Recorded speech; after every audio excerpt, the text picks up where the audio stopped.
замын өдгөөний удирдлагын төвөөс удаа дараа зөрчил гаргаж байгаа бэлэн бус торгуулийн мэдээлэл хуудсыг хүлээж аваад торгуулийнхаа төлбөрийг төлөөгүй мөн зөрчлийн давтамж ихтэй байгаа 124 жолоочийн эхний ээлжинд улсын дугаар эзэмшигчийн мэдээллийг замын засгийн газар замын өдгөөний гаргаж өгсөн байж байгаа.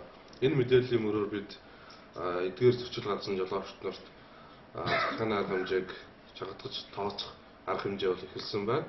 Тухайлбал өчигдрийн өдөр бол замын өдгөөний дүрмийг 22 удаа хурд хэтрүүлж зөрчилсөн 0546 улсын дугаартай Toyota Prius маркийн автомашины эзэмшигчийг дуудаж тухайн автомашиныг жолоодож явдаг жолоочийн эрхийг бол 2 жил хүртэл хугацаагаар хасах шийтгэл бол ногдуулсан.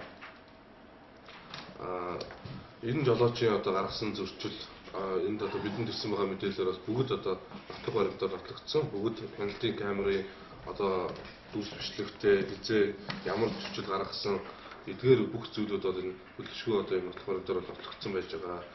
Иймд хөдөлгөөнд оролцох жолооч иргэдтэй анхааруулж хэлэхэд хэдийгээр та торгууль шийтгэлийнхаа төлбөрийг төлж байгаа боловч олон удаагийн зөрчилд автагдах юм бол замын засгийн газраас таны хөдөлгөөнд оролцуулахгүй байх тал дээр бол хуулийн дагуу арга хэмжээг авч ажиллана гэдгийг нийт хэрэгцээтэй хэлээ.